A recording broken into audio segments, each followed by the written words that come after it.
Social media पर एक युवक की ब्राह्मण समाज की महिलाओं को लेकर की गई अश्लील और जाति सूचक टिप्पणी से माहौल गर्मा गया है।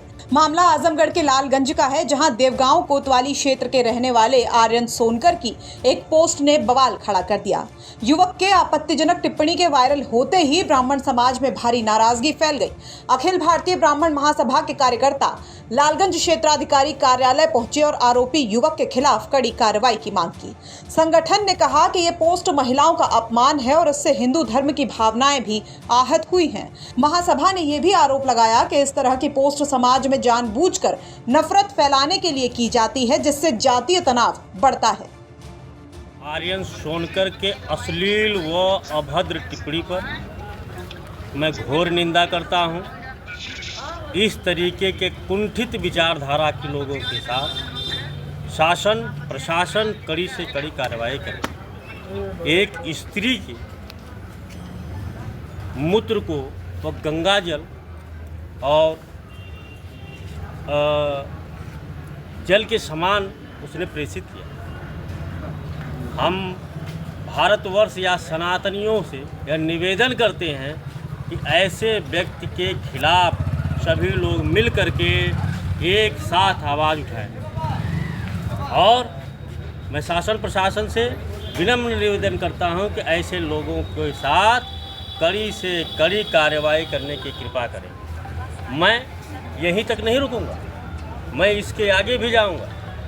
कल हम सभी लोग एसपी ऑफिस जाएंगे, वहां जाएंगे, फिर इसके बाद लखनऊ कूच करेंगे।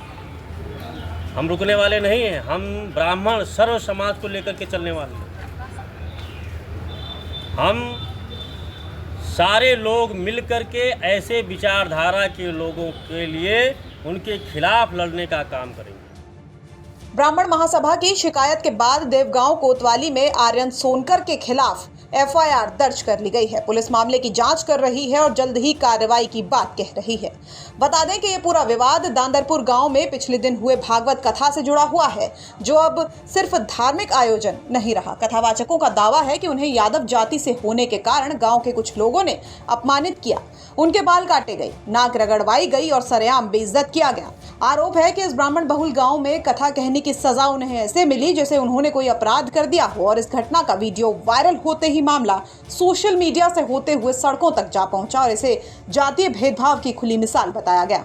लेकिन कहानी यही खत्म नहीं होती। दूसरी ओर कथावाचक पर भी गंभीर आरोप लगे हैं। गांव की एक महिला परीक्षित और उसके परिवार ने कथावाचक पर अश्लील हरकत करने और धमकाने का आरोप लगाया है। हालांकि महिला परीक्षित और उनके परिवार ने जो एफआईआर दर्ज की है उसमें छेड़छाड़ का जिक्र नहीं है। अब मामला पूरी तरह से उलझ चुका है। एक और कथावाचक खुद को जातीय हिंसा और सामाजिक अपमान का शिकार बता रहे हैं, तो दूसरी तरफ उन पर भी केस दर्ज कर लिया गया है। दांदरपुर की गलियों में इस समय सिर्फ पुलिस की मौजूदगी नहीं बल्कि तनाव का हंगामा भी है। जहां कभी भजन कीर्तन की गूंज होती थी, अब अफवाहों और आरोपों की फुसफुसाहट है। भागवत कथा अब सवालों के घेरे में है। आस्था का मंच अब जातीय नफरत की आग में घिरता दिख रहा है। आजमगढ़ से राजीव कुमार की रिपोर्ट, यूपी तक।